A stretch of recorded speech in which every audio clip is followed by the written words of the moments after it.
नमस्कार दोस्तों, कैसे हैं आप सभी लोग। उम्मीद है कि आप सभी लोग अच्छे हैं, स्वस्थ हैं और अपने अपने घरों में अपने कामों में बहुत ज़्यादा व्यस्त हैं।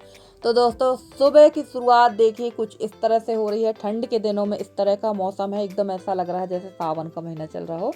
तो मैं सोकर उठी ही थी, रात को भी काफ़ी पानी गिरा है और मैं उठ गई थी, बट बारिश हो रही थी तो मैंने सोचा चलो थोड़ा देर रेस्ट ही कर लेते हैं। और रात को शाम को जो कपड़े मैंने धो कर रखे थे ना, वो सारे कपड़े ऐसे ही रखे रह गए हैं। तो चलिए सबसे पहले ये सारे कपड़े उठा के अंदर डालते हैं, क्योंकि बारिश में थोड़ी बहुत तो गीले हो ही गए हैं। बहुत तेजी की बारिश नहीं हुई थी हल्की फुल्की ही बारिश थी, पर गीले हो चुके थे कपड़े। और बाहर का मौसम कुछ इस तरह का है और बारिश के साथ साथ काफ़ी तेजी की जो है ठंड भी है, और ठंड तो बढ़ेगी ही।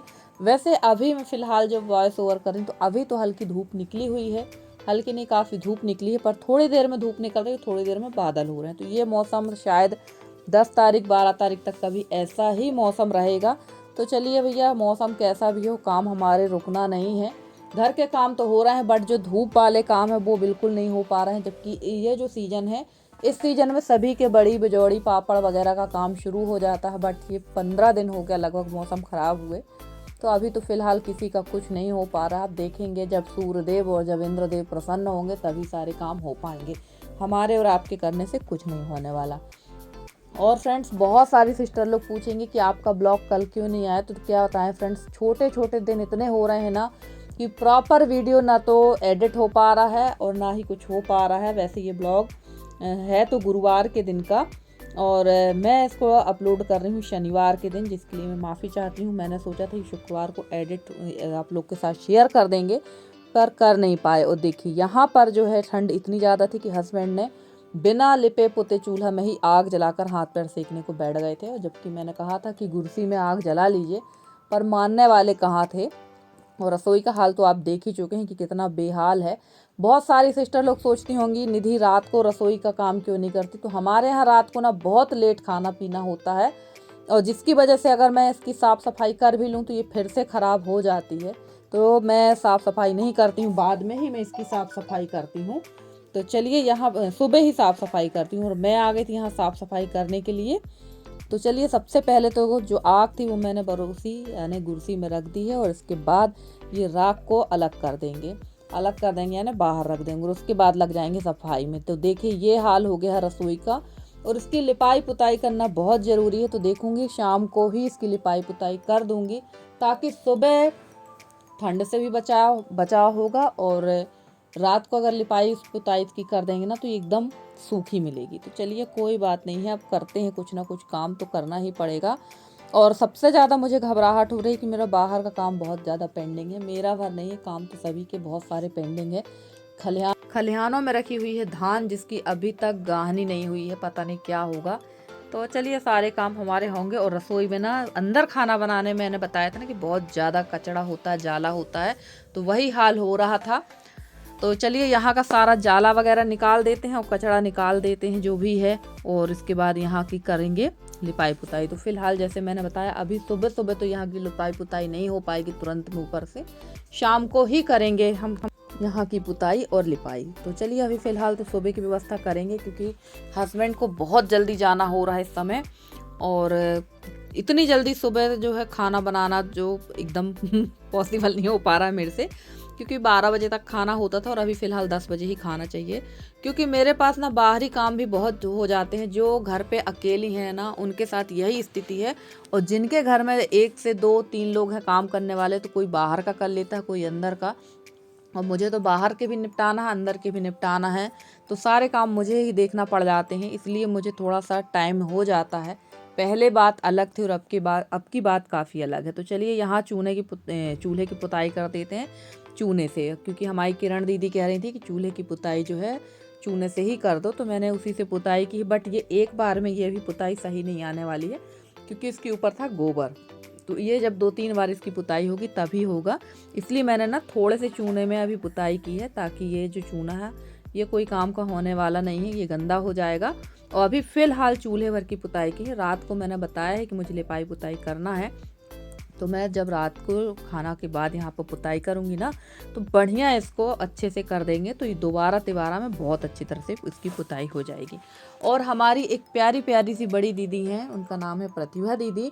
तो उनका कमेंट ना डिलीट हो रहा था, तो वो बोल रही थी निधि मेरा कमेंट डिलीट हो रहा है। तो मैंने दीदी को रिप्लाई भी किया था। तो कभी कभी क्या होता, कभी भी किसी का कमेंट डिलीट हो तो ये मत सोचिए कि मैंने जानबूझ के किया है, क्योंकि मैं कोई भी कमेंट डिलीट नहीं करती हूँ। कई बार टेक्निकल प्रॉब्लम की वजह से ना ये दिक्कत आती है। एक दो सब्सक्राइबर मेरी इसी बात पे से नाराज़ भी हो गए। कुछ लोगों ने तो ये भी कह दिया भैया हम आपका वीडियो नहीं देखेंगे, बट ऐसा बिल्कुल नहीं है। मैं कोई भी कमेंट डिलीट नहीं करती हूँ, यहाँ तक कि कोई नेगेटिव कमेंट भी करता है तो मैं डिलीट नहीं मारती हूँ। हाँ, जब कोई ज़्यादा ही परेशान करने लगता है, ज़्यादा ही अभद्रता पे उतर जाता है, तो फिर मैं सीधे उसको लेके हाइड ही कर देती हूँ, पर मैं उसके कमेंट डिलीट नहीं करती हूँ। तो चलिए, आप लोगों से बात होती गई और यहाँ पर हो गई मेरी रसोई की लिपाई। तो आज का ब्लॉग काफ़ी छोटा सा है, बहुत बड़ा नहीं है। मेरे से एक बहुत बड़ी गलती हो गई कि वीडियो काफ़ी लंबा बनाया था, क्योंकि हमारी एक सिस्टर ने कहा है कि आप ब्लॉग थोड़ा लंबा बनाए करिए। ब्लॉग काफ़ी लंबा था, बट इसके पीछे की जो क्लिप थी ना, वो सारी मेरे ही हाथों से डिलीट हो गई, क्योंकि मेरा जो मोबाइल था काफ़ी ज़्यादा स्पेस इसका भर गया था। तो वो सारी जो कहना चाहिए क्लिप थी वो डिलीट हो गई। बट मैं कोशिश करूँगी कि मैं अच्छा से अच्छा वीडियो आप लोग के साथ शेयर करूँ। तो चलिए, यहाँ पर लिपाई हो गई है और इसके बाद मैं करूँगी खाने पीने का इंतज़ाम, क्योंकि खाना जल्दी चाहिए है। और एक और कमेंट आया है मेरे पास में, वो मेरे से बोल रही थी हमारी सब्सक्राइबर कि आप इतना पढ़ी लिखी हैं तो आप सर्विस क्यों नहीं करती, आपने नौकरी क्यों नहीं की। तो सबसे पहली बात ये बता दूं कि मैं रहती थी जॉइंट फैमिली में और मैं सर्विस करती थी पहले हमारे एमपी में गेस्ट फैकल्टी की जो चलती हैं स्कूलों में, वो मैं जॉब करती थी। बट मैंने छोड़ दिया और हो गया घर में। जॉइंट फैमिली में रहकर नौकरी करना इतना आसान काम नहीं था। जो परिस्थितियां आज आपको दिखती हैं, पहले परिस्थितियां इसके जस्ट विपरीत थी, इस वजह से नौकरी नहीं की और काफ़ी सारे इशूज़ होते थे। 3 साल मैंने की है और कौन नहीं चाहता था कि नौकरी चाकरी करें। इतना पढ़ने के बाद कोई भी ये सब काम नहीं करना चाहता है। करना तो पड़ता है, ऐसा नहीं है कि हम काम नहीं करना चाहते। घर गृहस्थी में तो कोई राष्ट्रपति भी हो तो घर गृहस्थी के काम करना पड़ते हैं, पर थोड़ा सा लगता है कि यार इतना पढ़ने के बाद हम लोग ये लगे हैं। तो चलिए, जो किस्मत में था वही मिला, अब किस्मत ही मान के हमें चलना पड़ेगा। और आज मैं बना रही थी दल भजिया। तो देखिए, यहाँ पर मैंने मसूर और उड़द की दाल डाल दी है।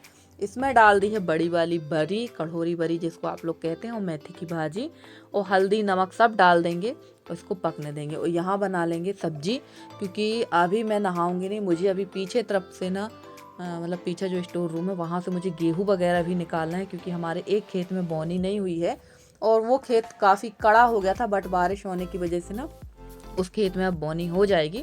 तो वहाँ के लिए मुझे गेहूँ वगैरह निकालना और थोड़ा सा पीछे का रूम भी साफ़ सुथरा करना है।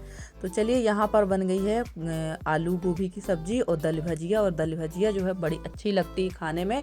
और आप लोग के यहाँ इसको सकपाती बोलते हैं, हमारे यहाँ इसको दल भजिया बोलते हैं। वैसे चने की भाजी के साथ ना बहुत स्वादिष्ट लगती है, पर अभी मेरे पास चने की भाजी है नहीं। वैसे खेत में हमारे यहाँ है, चना लगा हुआ है, बट लगता है जो हमारा जो इसने खेती ली है हम लोगों से अधिया में, वो शायद सीधे चना ही ला कर देगा, क्योंकि अभी तक तो उसने भाजी ला कर नहीं दी है।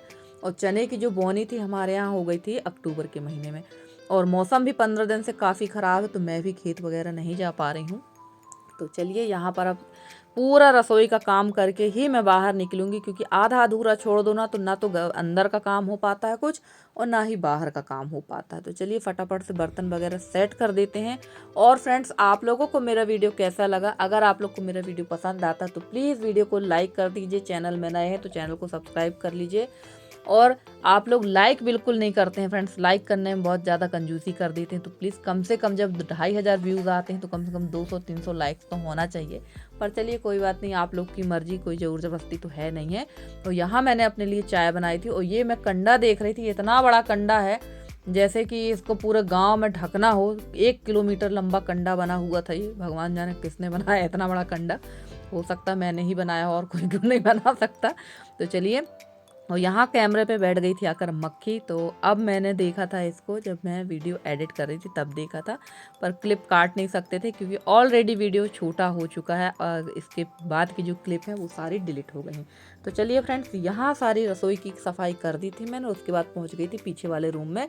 तो निकाल लेते हैं गेहूँ, और ये टब इसके अंदर जा नहीं रहा था। और जब मैं ये गेहूँ निकाल ली तब मुझे ध्यान आया कि इस गेहूँ में मैंने रखा था इंजेक्शन, और ना ही मैंने नाक मुंह बांधे थे और ना ही हाथ, और ऐसे ही मैं निकाल के ले आई थी। तो चलिए कोई बात नहीं, इतना ज़्यादा कुछ फ़र्क पड़ा नहीं इससे, पर थोड़ा सा खतरा ही रहता है क्योंकि इंजेक्शन जो होता है वो काफ़ी जहरीला और हार्ड होता है। तो यहाँ पर हम निकाल लेंगे गेहूँ, और देखिए टाइम हो चुका है 11:30। टाइम तो ऐसा भागता है कि पता ही नहीं चलता। और कहने वाले कह देते अरे बाप रे, अभी तक आप नहाए नहीं हो, क्योंकि ये उनके यहाँ ये सारे काम नहीं है ना। जो लोग ऐसा बोल देते हैं उनको ये सब करना नहीं पड़ता, सिर्फ नहा के खाना बनाने का काम रहता है, क्योंकि उनकी ना तो खेती है, ना बाड़ी है, ना गाय है, ना भैंस है। तो चलिए फ्रेंड्स, यहाँ पर ये सारा गेहूँ जो गिर गया है इसको उठा लेंगे। इसमें नहीं लगाएंगे झाड़ू, क्योंकि बीज वाले गेहूँ वगैरह में, धान वगैरह में, बीज की चीज़ों में झाड़ू नहीं मारते हैं।